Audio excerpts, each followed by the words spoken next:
எனக்கு மட்டும் என் வாழ்க்கையில் இப்படியெல்லாம் நடக்குது இப்படின்னு எல்லாரும் மாதிரியும் நீங்களும் நினைக்கிற ஒரு நபராக இருந்தால் இந்த வீடியோ உங்களுக்கு வணக்கம். ஹோப்ஃபுல்லி எல்லாருமே சூப்பராக இருக்கீங்கன்னு நினைக்கிறேன். ரைட், நீங்கள் இந்த வீடியோவை பார்த்தோன்னே கண்டுபிடிச்சிருப்பீங்க என்னோட பேக்ரவுண்ட் மாதிரி இருக்குது. ஆமாங்க, நான் என்னோட காலேஜ்லேருந்து இந்த வீடியோவை ஷூட் பண்ணிக்கிட்டு இருக்கேன். ஸோ லைட்னிங் கொஞ்சம் கம்மியாக இருந்தால் ப்ளீஸ் அட்ஜஸ்ட் பண்ணிக்கங்க. ரைட், என்னடா விஷயம், காலேஜ் பக்கம்லாம் போயிருக்க? ஓ, நான் ஒயிட் போர்டு கொஞ்சம் யூஸ் பண்ணும், அதனால் ஒயிட் போர்டு மூலயமா என்னடா சொல்ல வர, கருத்து சொல்ல போறியா அப்படின்னு நீங்கள் கேட்கலாம். இல்லைங்க, ஒரு கான்செப்ட் சொல்ல போகிறேன். ஸோ அந்த கான்செப்டோட பேர் காய் சென். என்னடா இங்கிலீஷ் மாதிரி தெரியலையே அப்படின்னு நீங்கள் நினைக்கலாம். ஆமாங்க, நீங்கள் கெஸ் பண்ணது ரைட். இது வந்து இங்கிலீஷில், இது வந்து ஜாப்பனீஸ். ஸோ ஜாப்பனீஸ்லேருந்து வெளிவந்த ஒரு வார்த்தை தான் இது காய் சென்னுங்கிறது. அர்த்தம்னா உங்களுக்காக நான் அழகாக ஒரு டயக்ராம்லாம் வரைஞ்சிருக்கேன், பார்த்தா தெரியுதா? ஸோ இந்த ஹார்ட் ரேட் மானிட்டர் இருக்குல்ல, ஸோ அதுதான் இது. ஸோ இதை நான் எதுக்கு வரைஞ்சேன்னா, it simplifies continuous and then இந்த சென் அப்படின்னா இம்ப்ரூவ்மெண்ட். ஸோ ரெண்டுத்தையும் சேர்த்து படிங்க, கண்டினியூவஸ் இம்ப்ரூவ்மெண்ட். ஸோ இந்த கைசனுக்கு அர்த்தம் வந்து கண்டினியூஸ் இம்ப்ரூவ்மெண்ட், அதாவது விடாமல் வந்து நம்ம ஒரு விஷயத்தை இம்ப்ரூவ் பண்ணிக்கிட்டு இருக்கிறது. ரைட்டா? ஓரளவுக்கு புரியுது, ஆனால் சட்டையாக தான் இருக்குது அப்படின்னு நீங்கள் நினைக்கலாம். ரைட், இதோட ஹிஸ்ட்ரி வந்து இன்னும் சூப்பராக இருக்கும். சரி, வீடியோவை தொடர்ந்துட்டேன், அதையும் தான் சொல்லி முடிச்சிரு அப்படின்னு நீங்கள் நினைக்கலாம். சொல்கிறேங்க. அதுக்கு முன்னாடி உங்களுக்கு நான் ஒரு 5 செகண்ட் தரேன். இந்த ஒரு லோகோ வந்து என்னது? ஸோ இது வந்து டொயோட்டோன்னு நீங்கள் கரெக்டாக கெஸ் பண்ணியிருந்தீங்கன்னா குடோஸ் டு யூ. ஆமாங்க, கைசனுக்கும் டொயோட்டோக்கும் நெருங்கின தொடர்பு. ஆக்சுவலாக டொயோட்டோ தான் இந்த கைசனுங்கிற ஒரு கான்செப்டே வந்து ஃபர்ஸ்ட் வந்து இந்த உலகத்துக்கு இன்ட்ரடியூஸ் பண்ணாங்க. ரியலி? ஆமாங்க, ட்ரூ.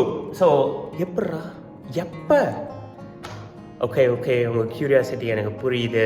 ஸோ இது வந்து எப்போனா ஒரு 1980s முன்னாடி இருக்கும், நான் sure about the year. So அப்போ வந்து திடீர்னு ஒரு நாள் வந்து அவங்களோட மேனுஃபேக்சரிங், அதாவது கார் மேனுஃபேக்சரிங் ஃபேர்மில் வந்து ஒரு ஃபால்ட் வந்துருச்சுன்னு வச்சுங்க. ஸோ மிஷினில் ஒரு ஃபால்ட். ஸோ அதனால் வந்து அதுலேருந்து ப்ரொடியூஸ் பண்ணுற மிஷின்ஸ் எல்லாமே வந்து டிஃபெக்டிவாக போயிடுச்சு, அதாவது யூஸ் பண்ண முடியாமல் போயிடுச்சு. ஸோ அவங்க அதுதான் ஃபெயில் நீங்கள் சொல்லியிருக்கேன். ஸோ அதுக்கப்புறம் வந்து அவங்க உடனே ஸ்டாப். எவ்வளோ காசு கொட்டியிருக்கோம்ல.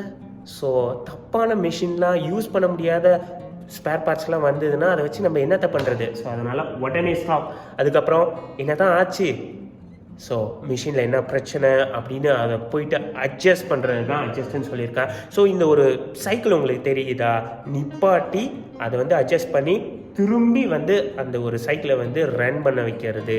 ஸோ இந்த ஒரு விஷயத்தில் இருந்து தான் இந்த ஒரு கைசனுங்கிற கான்செப்ட் வந்து இந்த உலகத்துக்கே இன்ட்ரடியூஸ் ஆச்சு. நீ சொல்கிறதெல்லாம் உண்மையா? நம்புகிற மாதிரியே இல்லை, அதாங்க உண்மை. ஸோ ஓகே, ஹோப்ஃபுல்லி நம்பிட்டீங்கன்னு நினைக்கிறேன். ரைட்டா? கைசன்னா என்னன்னு ஓரளவுக்கு புரியுது. அண்ட் தென் அதோட ஹிஸ்ட்ரி வேற ரொம்ப பெருசாலாம் இல்லை. ஓகே, ஏதோ அக்செப்ட் பண்ணுற மாதிரி இருக்கு. ஸோ அப்படின்னு நீங்கள் நினைக்கலாம். ரைட், இந்த ஒரு விஷயத்த நான் ஏன்னா தெரிஞ்சுக்கணும் அப்படின்னு நீங்கள் கேட்கலாம். பட் இந்த ஒரு கைசன் வந்து அவ்வளோ இம்பார்ட்டண்ட்டான டூல். அண்ட் தென் நமக்கு தெரியாமையே நம்ம வாழ்க்கையில் இந்த ஒரு பிரின்சிபலை யூஸ் பண்ணிட்டு இருக்கோம். எப்போ மேலே சொல்லு. ஓகே, ஒரு சின்ன எக்ஸாம்பிள் சொல்கிறேன். ஸோ உங்களோட டீம் மீட்டிங்கில் வந்து உங்கள் டீம் மேனேஜர் வந்து ப்ரோக்ரஸ் என்னடா ஆச்சு, அப்டேட் என்ன அப்படின்னு கேட்டிருப்பாங்க. வெல், நல்லா யோசிச்சு பாருங்க, ப்ரோக்ரஸும் கண்டினியூஸ் இம்ப்ரூவ்மெண்ட்டும் வேறையா ஒன்றா அப்படின்னு. வீடியோ பாஸ் பண்ணிட்டு கூட யோசிங்க. நம்ம அடுத்த சாப்டருக்குள்ளே போகிறோம். ஏன் இந்த கைசனை வந்து நம்ம தெரிஞ்சுக்கணும், நம்ம ஃபாலோ பண்ணணும்?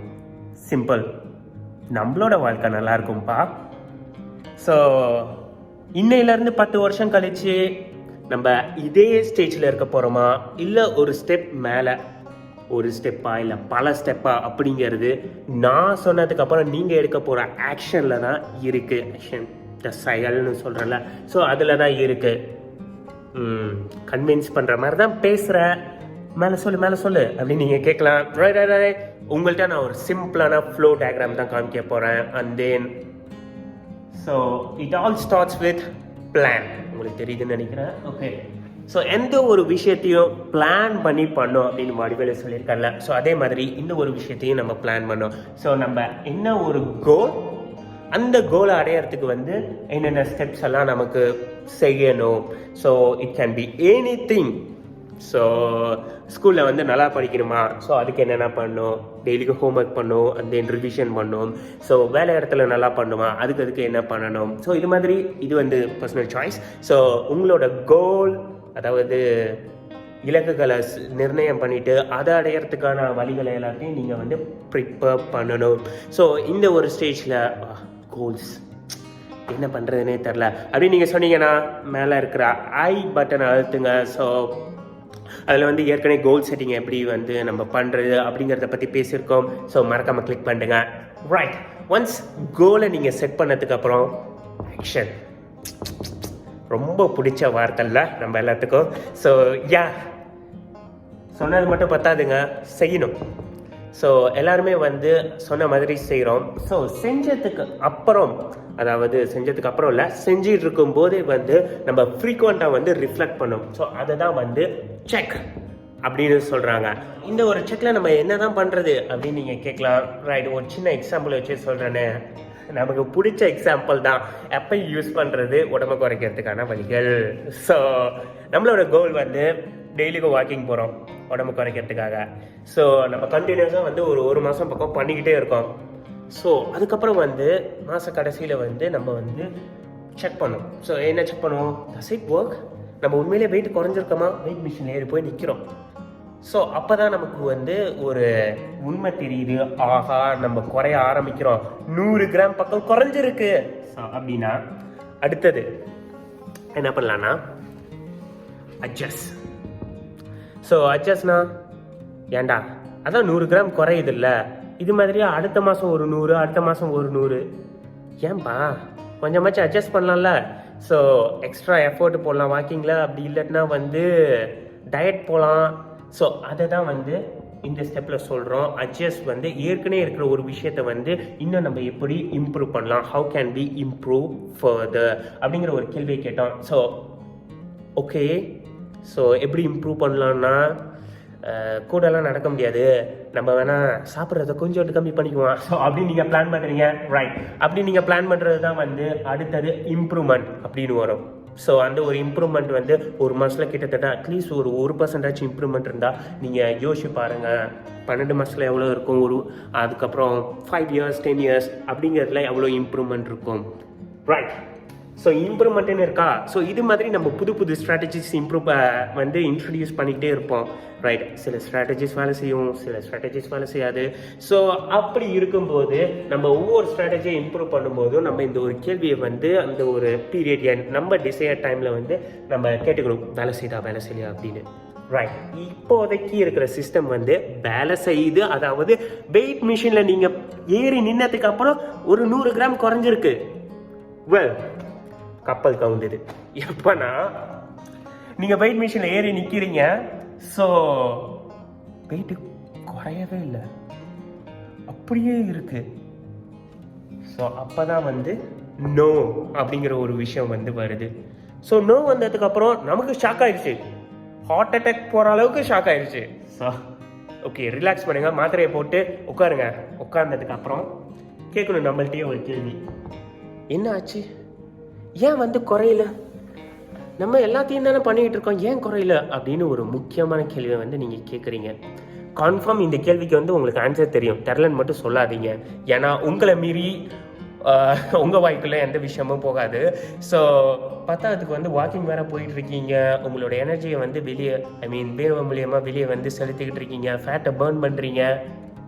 Must be something must be wrong குறையல அப்படின்னா. ஸோ மேபி இந்த ஒரு எக்ஸாம்பிளுக்காக என்ன சொல்லலாம்னா, நம்ம வாக்கிங் போக போக சைடில் வந்து டயட்டை மெயின்டைன் பண்ணாமல் இருந்திருப்போம். அதாவது நிறையா சாப்பாடு சாப்பிட ஆரம்பிச்சிருப்போம், அப்படி இல்லைன்னா நொறுக்கு தீனி ஏதாவது சாப்பிட ஆரம்பிச்சிருப்போம், அதனால கூட குறையாம இருந்திருக்கலாம் அப்படிங்கிறது ஜஸ்ட் எக்ஸாம்பிளுக்கு தான்.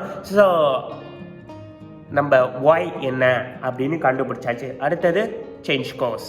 ஸோ எப்படி வந்து இதை நம்ம வந்து மாற்றி அமைக்கலாம், அதாவது கம்மியாக சாப்பிடலாமா, அப்படி இல்லைன்னா இப்போ சாப்பிட்ற அளவுக்கே சாப்பிட்டு வந்து வாக்கிங் போகிறது அப்படி இல்லைன்னா வந்து ஒர்க் அவுட் பண்ணுறதை வந்து இன்னும் இன்க்ரீஸ் பண்ணலாமா. ஸோ அதுதான் சேஞ்ச் டைரக்ஷன். ஒன்ஸ் அந்த ஒரு நியூ ஸ்ட்ராட்டஜியை வந்து இம்ப்ளிமெண்ட் பண்ணதுக்கு அப்புறம் கம்மிங் பேக், ஏற்கனவே சொன்ன மாதிரி இங்கேருந்து சேஞ்ச் டைரக்ஷன் வந்து all the way come back. அந்த ஒரு புது ஸ்ட்ராட்டஜி இன்னொரு மாதத்தில் அது வந்து வேலை செய்தா, செய்யுதுனா இங்கே, செய்யலைனா இங்கே. ஸோ நீ சொல்கிற கான்செப்ட்லாம் கொஞ்சம் புரிகிற மாதிரி இருக்குது, ஆனால் கொஞ்சம் புரியலை. உதாரணத்துக்கு சொல்கிறேனே, என் வாழ்க்கையே சொல்கிறேனே. ஸோ உங்களுக்கு எனக்கும் நடுவில் இடைப்பட்டது வந்து நான் இந்த யூடியூப் சேனல் தான். ஸோ நான் வந்து இந்த கைசனை வந்து ரொம்ப ஆரம்ப கட்டத்தில் இருந்துலாம் பண்ணல, இப்போ தான் ரீசெண்டாக பண்ணிகிட்டு இருக்கேன். ஸோ நீங்கள் நோட்டீஸ் பண்ணீங்கன்னா அவ்வளோக்கா பார்க்க முடியாது, ஆனால் ஒவ்வொரு வீடியோக்கும் கொஞ்சம் கொஞ்சம் மாற்றங்கள் இருக்கும். ஸோ ஏதாவது ஒரு விஷயத்தில் வந்து ஏதாவது ஒரு மாற்றம் வந்து கொண்டு வரணும்னு நான் வந்து என்றைக்குமே வந்து வீடியோ எடுக்கிறதுக்கு முன்னாடி நினைப்பேன். அண்ட் தென் மாற்றங்கள் கொண்டுட்டு வந்துட்டு இருக்கணும் நான் நினைக்கிறேன். உங்கள் கருத்தை எனக்கு கீழே கமெண்ட்ஸில் சொல்லுங்கள். இது ஒரு ஆப்டான எக்ஸாம்பிளாக இல்லைன்னா நான் செமஸ்டர்லேயே சொல்கிறேனே, ஃபர்ஸ்ட் செமஸ்டர் செகண்ட் செமஸ்டர் வா ரியலி பேட். ஸோ அதுக்கப்புறம் வந்து கொஞ்சம் கொஞ்சமாக புரிஞ்சதுக்கப்புறம் நம்ம எந்த இடத்துல சரியாக பண்ணுறோம், எந்த இடத்துல சரியாக பண்ணல அப்படின்னு ஸ்ட்ராட்டஜியை மாற்றி, ஸோ அதை வந்து டெஸ்ட் ட்ரை பண்ணி அதுக்கப்புறம் ஒரு நியூ ஸ்ட்ராட்டஜியை ஃபார்முலேட் பண்ணி போனால் தான் அந்த ஒரு இம்ப்ரூவ்மெண்ட் அப்படின்னு சொல்கிறேன். இப்போதைக்கு ஸ்லைட்டாக இம்ப்ரூவ்மெண்ட் இருக்கிற மாதிரி தெரியுது. செமஸ்டர் முடியும் போது தான் தெரியும் என்னென்னு.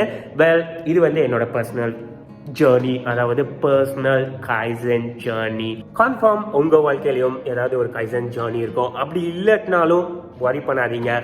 இனிமேல் இந்த ஒரு கைசன் ஜேர்னியை உங்கள் வாழ்க்கையில் நீங்கள் இம்ப்ளிமெண்ட் பண்ண போனீங்கன்னா ஜஸ்ட் இறங்கி அடிங்க.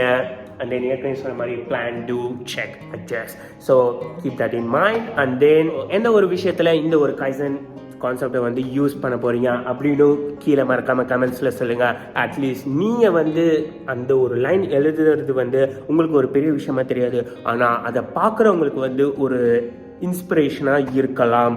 ஸோ ஒரு லைன் ஒரு 10 பேர்த்தையாச்சும் இன்ஸ்பயர் பண்ணும்ல. ஸோ மீண்டும் அடுத்த ஃப்ரைடே உங்களை சந்திக்கிறேன். நான் உங்கள் தோழன் Vignesh from the gateway to mastery channel. Have fun, take care.